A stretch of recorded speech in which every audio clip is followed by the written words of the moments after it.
Every day, we view the world and experience life through our own filters or labels, and in doing so, we become isolated in our thoughts and beliefs. We may live just across the street or across town from each other, but we live very separate lives. Harmony Project is a nonprofit organization whose mission is to connect the greater community across social divides through art, education, and volunteerism. In November of 2013, Harmony Project launched a new program to introduce people to each other whose paths would likely not have crossed. For 1 week, these strangers agreed to step outside their comfort zones and discover deeper truths about themselves and each other by focusing on shared experiences. This is the story of 10 families with very different histories, beliefs, and points of view. It is the story of 10 families who became one.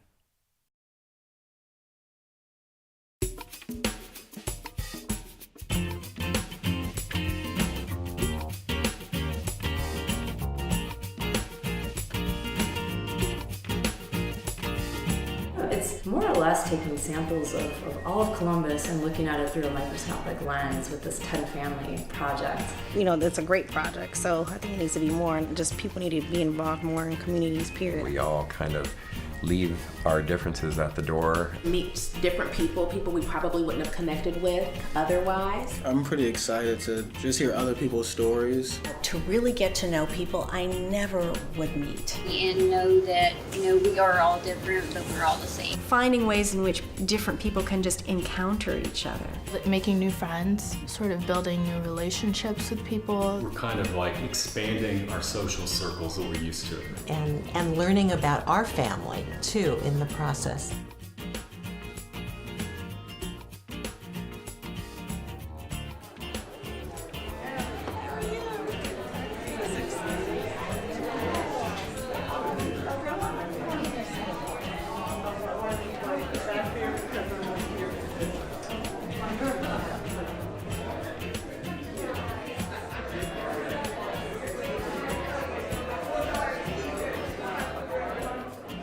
I want you to take a couple of minutes and each person go around the table and kind of tell them what you do. So just take a turn, choose among yourselves who's going to start. Just a quick little introduction, then we're going to move into the next phase. Go for it. At the moment, living in Columbus, it's me and my stepfather, Stuart, who's over there, and my sister, who is an exchange student over from Germany, and my mother, my biological mother. But Stuart and I, we actually knew each other 30 years ago in graduate school. I'm born and raised here, 24 years old. I went away to school to study in New York. I'm the father of 2 children, Art Jr. and Christina. And I love her just as much as I did when I first married her. In December. Well, December they have the clinic, and then you start in January. He's very particular. Does he get that from his mother? Perhaps. The next one is, we would like you to give a little synopsis of your family that includes a little bit of your cultural background, where your family's from, a faith tradition, if you have one. Dad's side was Jewish and mother's side was Christian. And so we kind of grew up celebrating, kind of respecting, and kind of trying to understand both holidays and obviously both religions. I was brought up Jewish, and my current husband is not Jewish, he's Christian. Well, just to give you a little bit of insight in terms of where we're from, as you both of us are African American, I'm sure you can see that. Really? And your faith tradition? It's complicated, so I leave that subject alone. Absolutely. And I decided to leave my job. We're a Jewish family, a very proud Jewish family. My religious identity is so much wider and more expansive than simply faith alone. I'd say in terms of faith, I kind of equate faith to family. Like it's interchangeable to me, and I'm grateful for that. Like I feel that that's kind of the way that my parents have set it up in our family. That the most important thing are the people, or the individuals, and the experiences that we share together. And faith is a way to kind of have that happen in a really nice way. Since I can remember, we spend every Friday night together to have Shabbat, and we, cook together and sit together and pray together. And for me, at least personally, it's a lot less about the actual prayers, while they're beautiful, and more about the fact that we're all sitting together and having a meaningful space to connect. So for me, it's really a vehicle to spend time with loved ones. We are a family that in this society wears white skin and has been lucky in terms of the life we lead and the relative lack of prejudice or discrimination holding us back from our dreams and goals, on the one hand. On the other hand, I'm someone who grew up without grandparents or aunts and uncles because of the racism of Nazism and the Holocaust. I'm also someone who grew up in a working class Polish Catholic neighborhood where I was ridiculed for my religion, and more than one time had to fight for it, and more than one time kind of got a little bloodied for it. I think the other piece of being Jewish that does really influence both my life personally and our life as a family, and sort of the way I grew up in a pretty liberal reform home, was the sense of one of your jobs in the world is to repair the world, the tikkun olam, and I think as a family we're in our own particular ways sort of all focused on and dedicated to helping others. I mean, we're a bunch of social workers and therapists and, people who are just sort of focused on that, both work-wise and just in the discussions we have about life. And I think for me, a lot of that comes from that faith and culture. Faith, I think, in our tradition and for our family, is not really so much about what you believe, but it's really about what you do. And so the acid test of faith is the way you live and how you give. We want each of you to just tell something, some challenge that you have faced.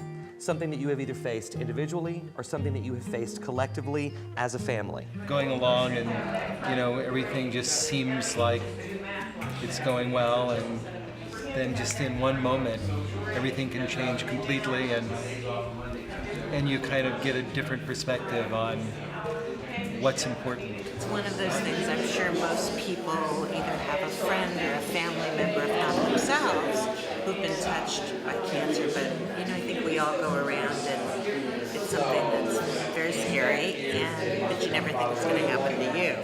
Despite the challenge of being away from my family, I luckily was able to spend some time with her. Her battle was only 2 weeks long, and so it was pretty hard. The biggest struggle for me, and also the reason why I'm here by myself, is 2011, May 8th, which happened to be Mother's Day, I found out my mother passed away. And then her being a single parent, that was hard, because I guess you could say I sort of felt like an orphan. We've always had our struggles. I would say I grew up in poverty most of my life. Mother, after I was like 11, sort of had to decline, with her job and everything. So it was rough, but I had to grow up fast, not only for me, but for her, because she suffered from depression. So I had to also make sure that she was happy as long as I could. I think about her every day, like literally everything I do. Like I can't help but to thank her for the way that I am, whether it be maturity, cleanliness, especially cooking. I even give her my sense of humor, which is the way I define my personality. So I literally think about her every day. I even, like, every tattoo that I drew the concept of has something to do with her. My mother always told me, "You're the reason why I live." And so on this arm I have "You're the reason," and then on this arm "Why I live." And so I think I mentioned that at her funeral because I think it's very true, considering that I'm half of her, and so there's no reason to think that she's completely gone because I feel that she still lives through me. I would define my family as a support system, and not just a typical, oh, this is your blood family, they're here to support you, and they're supposed to be here for you all the time. I say support system because it's just nice to know that I have multiple moms or father figures in my life, and so I just think that my goal, or something I want to have happen, is just to build a larger support system, whether that be friends or family, neighbors, colleagues, co-workers. So that's the way I view it. I don't just single it down to just family. If when you walked away from this table tonight, you would not see any of the people at this table ever again, but you wanted them to remember one thing about you, one characteristic about you, that's the name that you're going to give yourself. And then we want you to put your name tag on, and then we're going to take a moment to get up and go around and let each of you kind of see the names of all the people that they've chosen, so that you meet them by how they describe themselves, not by the labels that they have of how they vote, how they worship, how they live, but who they are in here.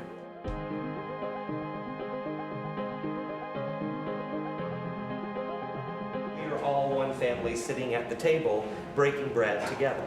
And that's what communities do. So tonight, what we've done is we've started this week's activities by, turn around and look at what Hani's doing over there, by taking your family words. So we were launched this evening, and beginnings can usually be quite awkward and uncomfortable.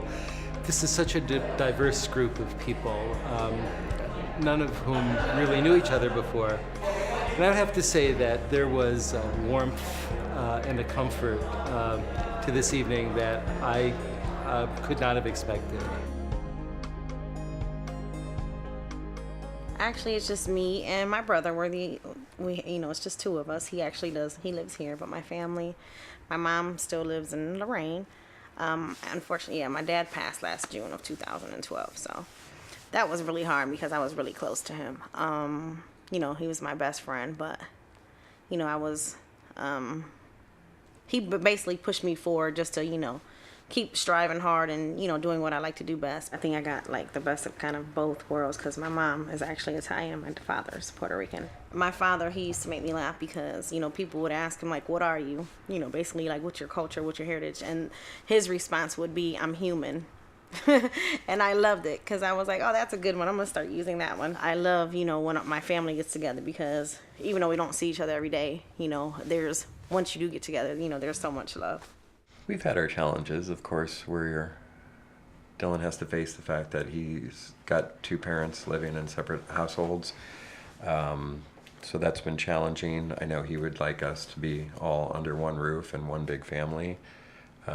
We do live on the same street, which helps things out, but it has been a challenge. I'm concerned for him being an only child in a divorced home with a gay dad and a mom who is remarried and lives down the street. So our challenges have been just two separate households and two different philosophies, sometimes religious, sometimes political, that he has to kind of take it all in and make his own decisions on how he's going to be as a person as he grows up and who he agrees with. And he definitely gets 2 points of view in our two households. It is tough living with two of my parents because my mom's telling me one thing about maybe Christianity and then my dad's over here and telling me another thing, and it's kind of hard to, I guess, decide on which one to believe. I have been a victim of prejudice or discrimination based on the fact that I'm a gay man, single dad. I've actually seen it on both sides because when I was married, people just assumed I was a straight guy and didn't know any of my history or my past. So I got to witness a lot of those prejudices and things that were said, derogatory comments, etc., because people felt comfortable just assuming I wasn't. Well, some kids at my school use the word gay in a derogatory meaning. I guess when they use that, like, to say, oh, that something was so gay, I guess that brings me down because my father is gay. I want him to have a good base. I want him to have faith. I want him to believe in God. I want him to believe in himself. But it's been taking my life experiences and then putting those life experiences onto him. Some of it he needs to figure out on his own. Some of it I want to instill in him. Hey, I already figured this out. You don't have to. So that's the hard part of being a parent. Where do you draw the line and realize I've learned this up to this point. I would like him to then grow from that point. But some of it he's going to have to do on his own. He's going to have to figure those answers out on his own and grow up and become an adult who answers his own questions. When I moved here, I lived in Atlanta prior to, and I went to an all-black school, and I lived in an all-black neighborhood, and so everybody pretty much looked like me. And then my mom moved us here, and she moved us to Hilliard, Ohio. And I remember walking into the lunchroom on my first day of school, and I honestly, I felt like an alien on a different planet because I didn't realize, I could be in a room where I'm the only one like me that's in a room. You know what I mean? So I remember I cried so hard, and I packed my bag, and I told my mom, I'm leaving. I don't care what you do. I'm not staying here. It's not fair. And so she told me, she's like, you can't go anywhere. You're a minor. And it was my freshman year of high school. She's like, you can't go anywhere. It'll get better. It'll get easier. And it did get easier, and it got better, but I was, once again, I was always the minority, maybe the only black face in my classroom, or people would look to me when they wanted an answer about Muslims or black people or brown people or Africans or whatever it may be. And I didn't have all the answers. We grew up poor. Like, we were poor, we were on welfare. We were homeless for a little bit as well. And so it's sort of, my mom trudging these 8 kids, because my father was never in the pictures, sort of working these 3 jobs. And she fled from a country where, there was war and there was fighting. So she was wealthy, back home where she came from, but to lose everything and sort of come here to start from scratch in a place that you don't know, people that you don't know, people that don't look like you, culture, the language that you don't understand. So it was very, very, very difficult for her.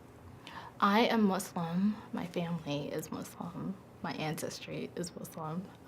So most Muslims cover up, and I don't.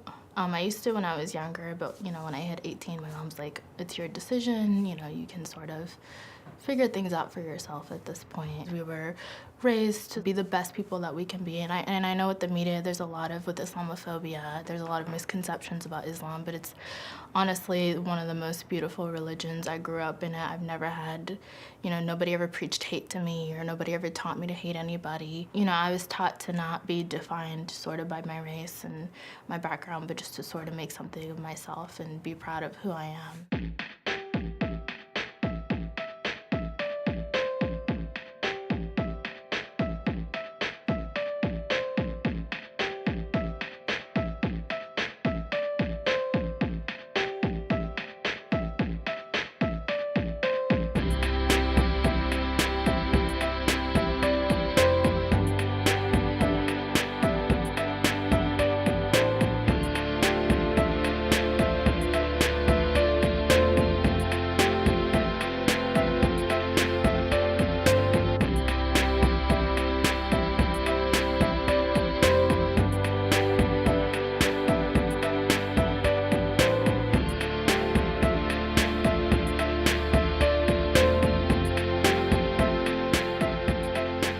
I've never been to a prison before, but I think I'm going into it open-minded, and I sort of let all the stereotypes and I don't know, expectations go.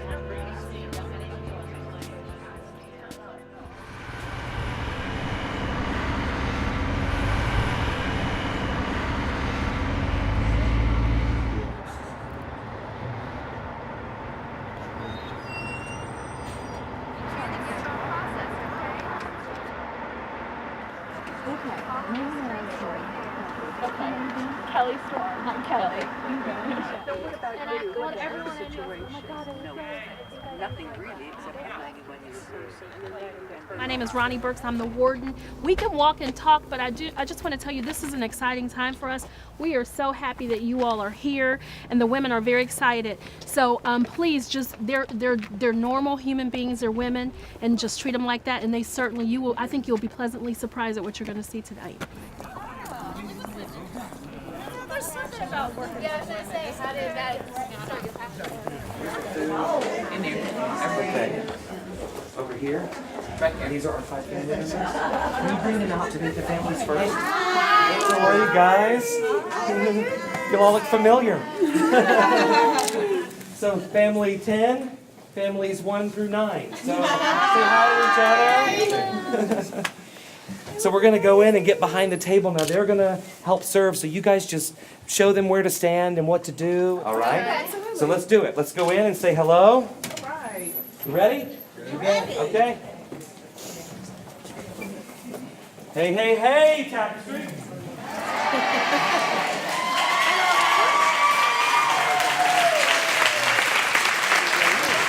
Hi, how are you? I'm well. I'm Larry. Nice to meet you. Enjoy. How long have you been going to school? This is my first semester. Okay. And I love it. We got We have family meetings, don't we? Oh, that's cool.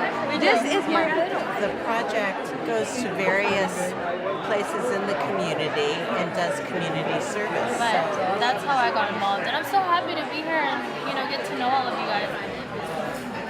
Y'all ready? Good. So let's bring up the first person and the most important person in the room, and y'all know who all that is. Let's bring up the warden.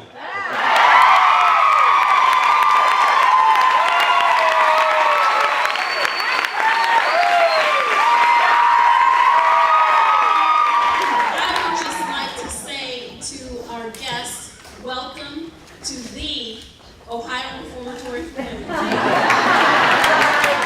certainly want to first acknowledge the Harmony Project for being here tonight and for understanding that Tapestry is a family too.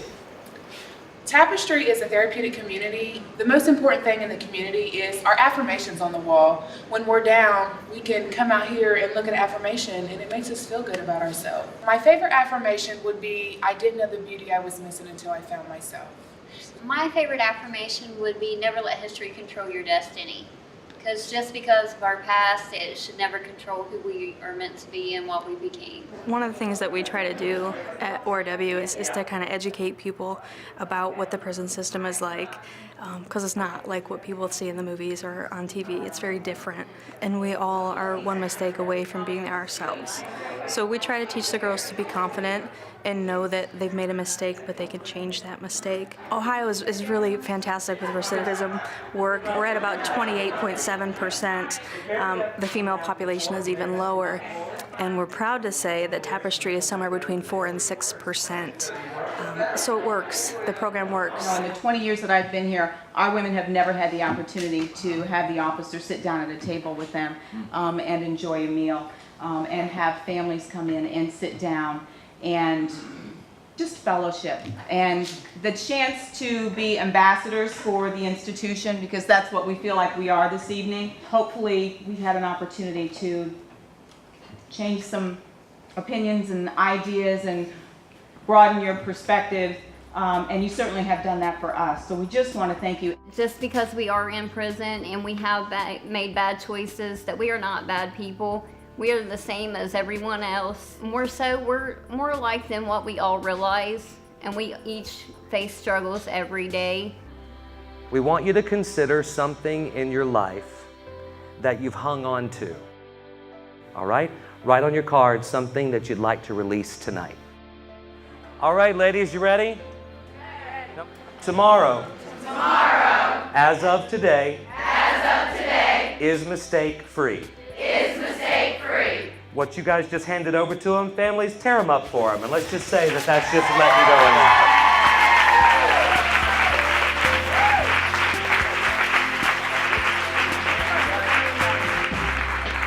Now, as we know, that doesn't make it go away, but as we also know, it's the first step toward making things go away. So thank you for sharing this family experience with us tonight. Listening to the women in Tapestry talk about this intentional community that they've created where they have to establish their own boundaries and sort of reimagine what a family could be was really inspiring. I just couldn't control my tears. It was the most moving experience I have really had.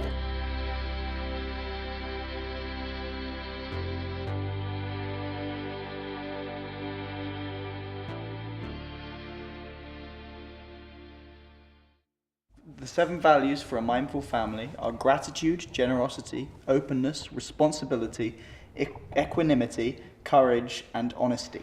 We're almost an archetypal example of a blended family. We have, Mary Beth and I came together about 5 years ago, and bringing together 2 families on 2 different continents. Creating a family has meant spanning the Atlantic Ocean, because I was living in London, Stuart was in Chicago. We came to Columbus together and realized that the one thing that we could give back to teenagers, or to the world, is this experience of having come to Columbus as strangers from other places. And we could offer a really welcoming home to people who were coming from other parts of the world, because the value of being a kind of global citizen is something that I think we both believe in very strongly. We've come from a range of spiritual traditions, but that's something where we've learned a lot. Yeah. I think. I'm not sure it's so much that we practice it, but more that we've gained knowledge from it. Yeah. So, because I count myself as an atheist, but every single morning, me and Mum will wake up at the crack of dawn and meditate for 5 or 10 minutes every morning, and I find it's really helpful and something that I've come to really adore. And Miranda, do you want to talk about your bat mitzvah and your religious, your sense of, if people ask you what religion you are, what do you say? If someone asks me what religion I am, I usually say I'm Jewish, but sometimes I say I'm both, because Both what? Jewish and Christian. I'm usually evangelical, but here I also went to the Jewish ceremony with Miranda's bat mitzvah. Or last weekend when we went to Chicago, we visited a Baha'i temple, and I really liked that. So we're doing a lot of different stuff in different religions, and that's really nice. There's a stereotype of people in the Midwest being very provincial. And my experience coming here is that I've discovered my own provincialities, my own certain biases against people who dress a certain way, live a certain way. I mean, they're not huge, they're not glaring, they're not even particularly, noticeable, and I don't think of them as anything that anybody would find offensive. But I could find instance after instance, if I look back over the last 3 years, because I've lived here for 3 years now, of just times when I had a kind of veil of assumptions about people. And so I'm really looking forward to hearing other people's own experiences and learning a little bit more about myself and my blinkers in the process.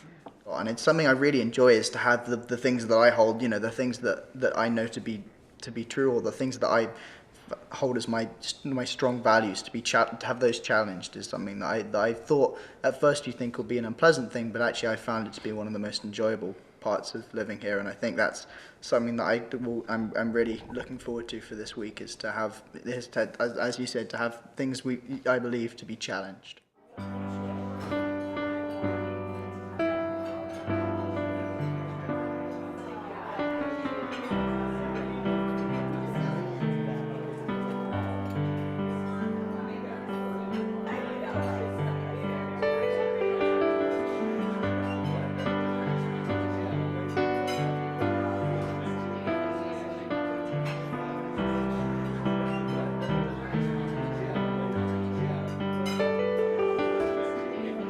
last night was incredible. I mean, we're going to a prison, which, and the idea of having, like, prison is such a deep word. We're meeting these women who are, separated between us by this concrete walls and barbed wire.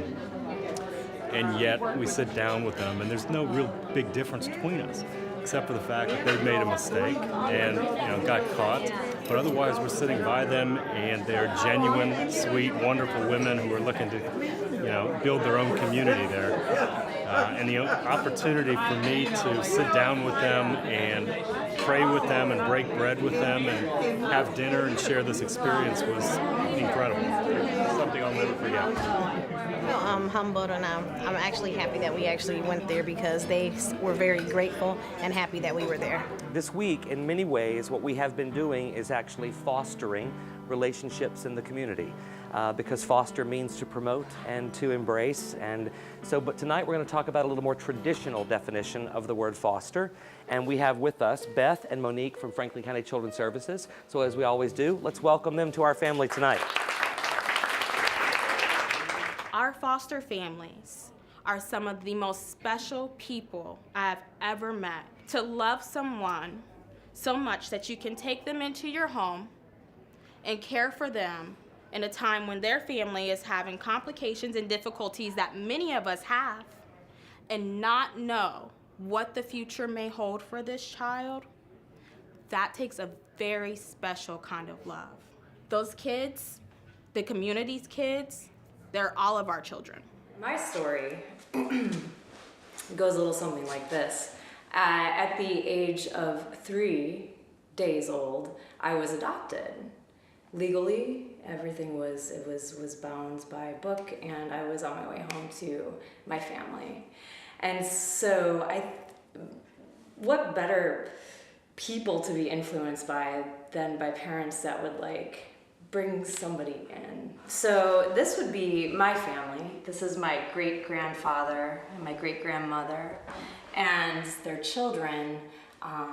They were part of a Salvation Army band. I totally cherish this picture for many, many reasons. I believe that what I inherited from my family is this idea of serving people. And the Salvation Army is really kind of a Christian faith-based organization. But the idea of serving humanity as the mind, as the body, and as the spirit is something that I really value.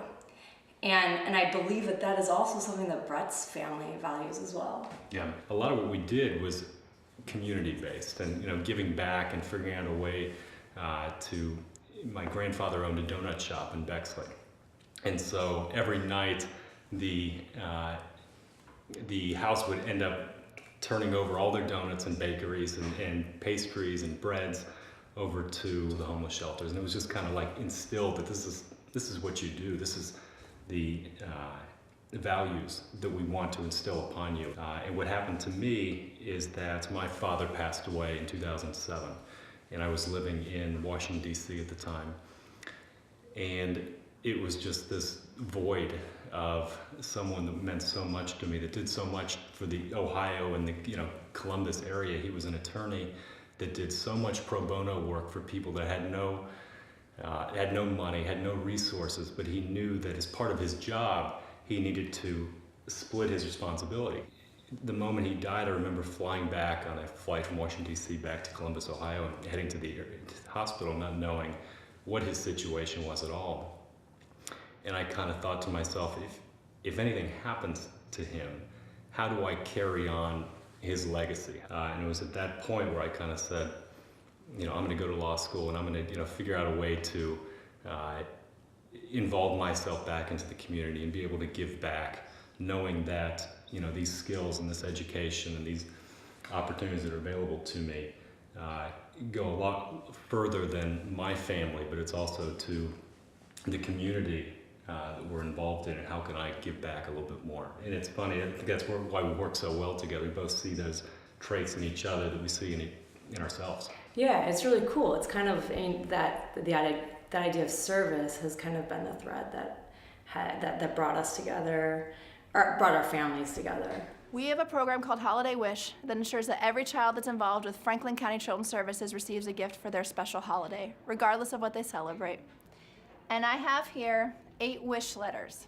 They are from our older kids. These kids are 17 and 18, and for a lot of these youth, we are the only family they have.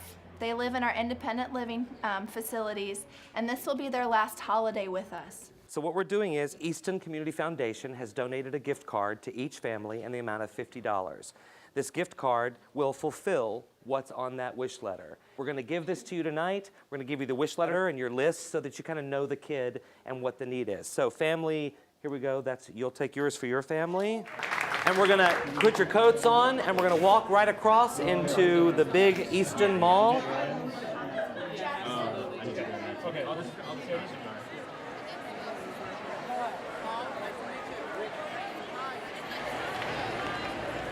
Thank you all for showing up. This is going to be great.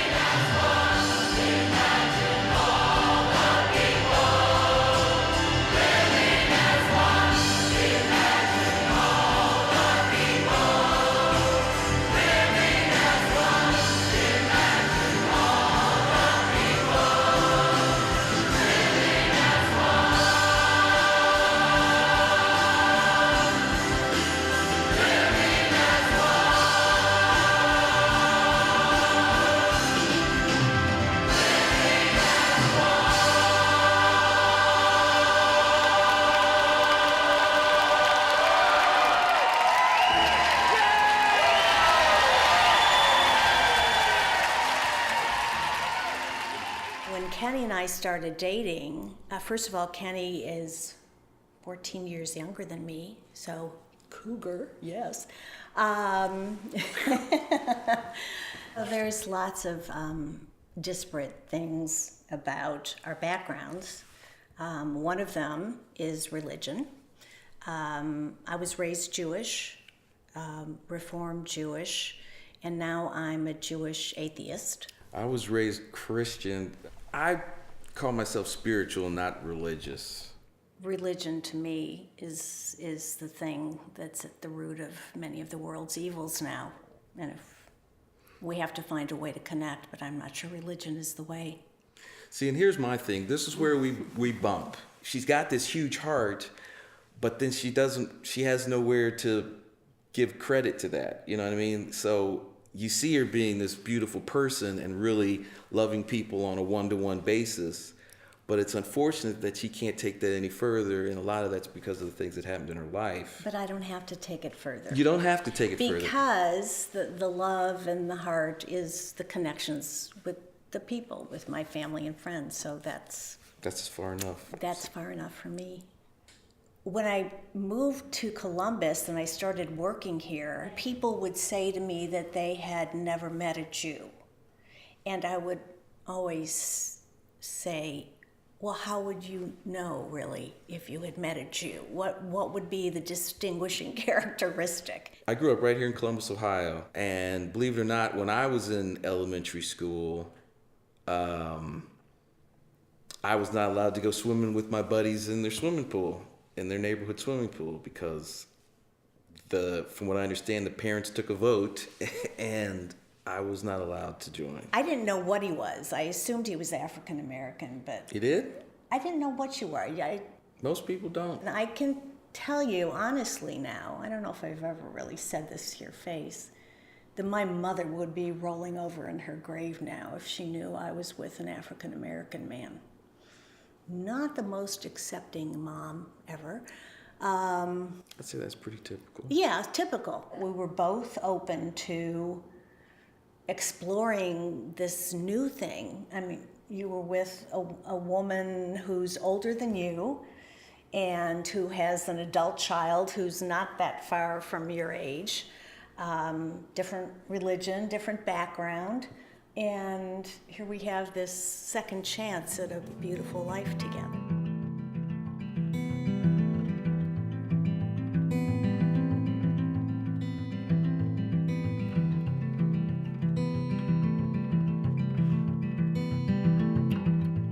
What we've been talking about this week is this idea of kind of like bringing the community together and working together as a community, but we can't be effective in the community if we don't take care of ourselves as well. So tonight, we've got the perfect person to talk about taking care of ourselves. And so Marcia is going to take over. Hi. So my name is Marcia, and I'm here to help you take care of yourself. So the first step is to just, if you're in the front row, and you can look back and see who's back there. And nod your head if you're okay with this person massaging you. Touch or not touch, very lightly, just like a shimmer.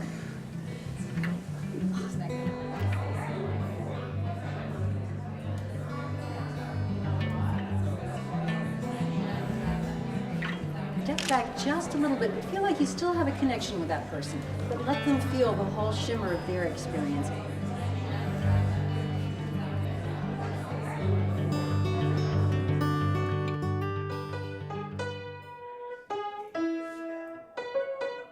My parents have been married for 38 years, 37, and when I think about even my grandparents, parents, they were married forever, like even in death, married.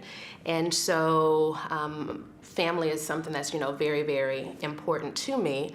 And so that was sort of one of my plans. Like, I'm going to graduate from college, I'm going to go get a job, then I'm going to get my master's, then I'm going to buy a house, then I'm going to get married, then I'm going to have babies, and I was going to do it all by 30. And I did. And what I didn't plan was to be divorced and a single mother at 34. My name is Arthur J. Williams, and I'm Christina's father. That's all you want to say, Daddy? And I love you madly, baby. My name is Charlene Williams, and my husband and I have been married for over 38 years. Christina is our firstborn. And to tell my parents, where divorce is not a part of who we are, that my marriage was falling apart, was hard. And so all of the things that I told you about, like as far as achieving goals, it kind of didn't mean much because I felt like at that particular time, we talk about that covenant with God, my teacher, my advisor, like I failed. So I don't plan as much anymore because it's not my will, it's God's will. So that's the lesson that I learned. So Cassandra, you're going through a whole lot of things personally, and you sort of get stuck in your own head, and you get stuck in your own world and consumed. And so I made up my mind that I was not having any new friends. Almost like a picket sign, no new friends, no new friends. And so she was placed. And my picket sign is always, I need friends, I need friends, I need friends, where are you? So I felt like, okay, well, let me hook her up with, some other professionals that are around her age, that live in the city. We went to the movies together, and I was like, then I can just sort of fade into the woodwork, and they'll be friends. Didn't work. So we were at the Pearl in Short North. This was in the end of April. Mm-hmm. And I invited Cassandra because the family said Cassandra's part of the family. And I needed friends. And so while we're there actually leaving our meal, Cassandra gets a call from her mom in Wisconsin. Her mom is, you can tell like the conversation, it's pretty deep, and her mom is talking about pain and everything that she's having. And so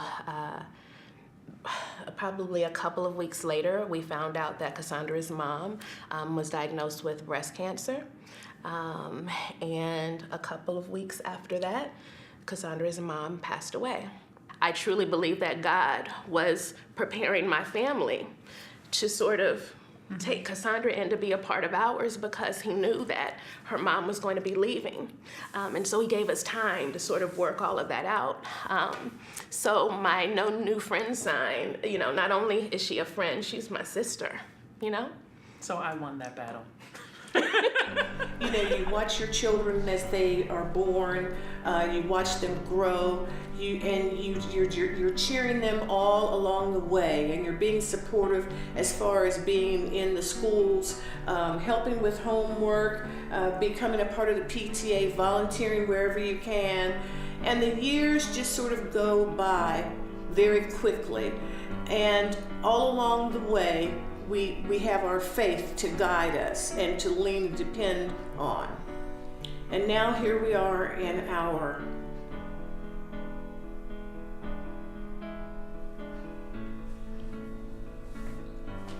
we're here now in our senior years.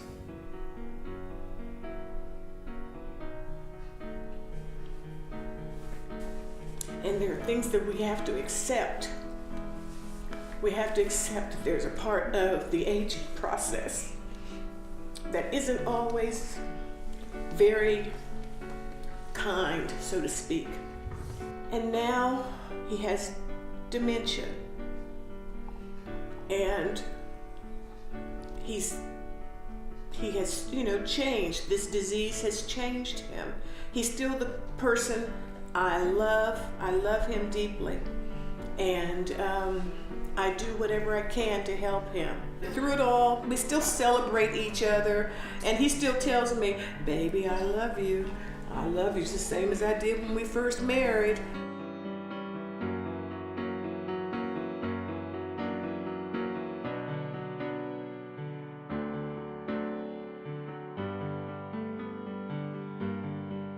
What we see depends mainly on what we look for. And I think that's part of what's going on in this week as well. What we see is what we look for. If we see hate, maybe we're looking for hate. If we see differences, maybe we're looking for differences. But this week is about finding commonality and common spirit, and that is the spirit of Columbus. So thank you. You can just find a place at any of the tables. We encourage you to sit together. Once you get your place and know where you're going to sit, go out and fill your plate, bring it back in, and we'll all sit down and we'll break bread together again for the last time. All right? Go for dinner.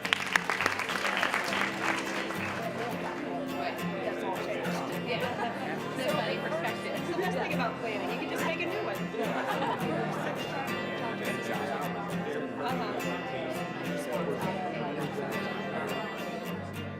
You know, I've gotten to know everybody and sort of everyone's stories, and they've gotten to know me.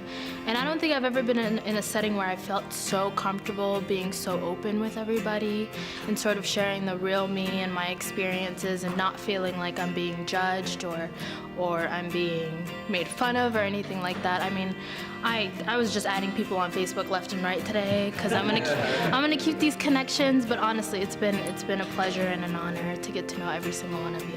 Sometimes my heart gets smaller and I focus on myself and some of the obstacles that I've had in my life. And this week has reaffirmed yet again how small my challenges are. Not to minimize them, but to expand my heart to include all of us in this room and others who have had to overcome so much in their lives, and still we're also strong and we carry on and we forge ahead. And this has been a great week to help me solidify that, and I thank you. And learn so much about myself, about other people, about my city, about my family. So it's just been an amazing experience. I also appreciate that even the first day I shared with you, when you asked the question about something that we've had to overcome. I didn't know my daughter was going to participate. And she said, Mommy, how did you answer that question? And I said, my divorce. And she said, I answered the question the exact same way. I've been divorced for 3 years, and we've never had that conversation before. And we live in the exact same house. And so I just appreciate not just having an opportunity to expand my family, but to get closer to my own.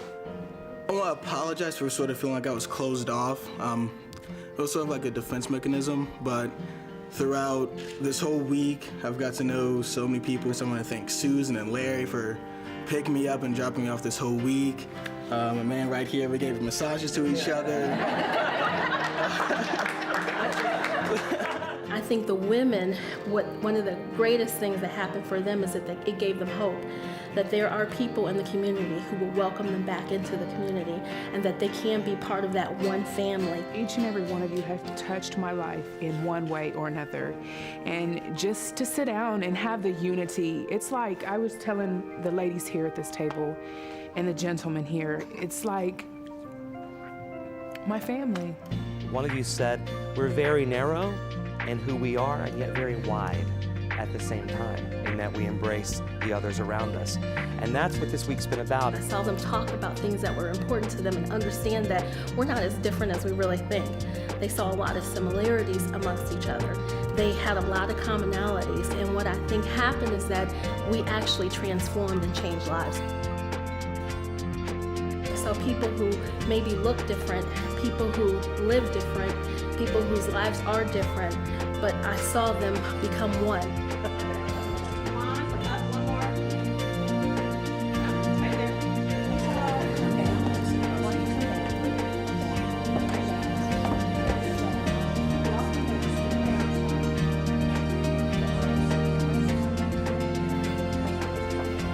Look at her and smile. This is going to live on for eternity.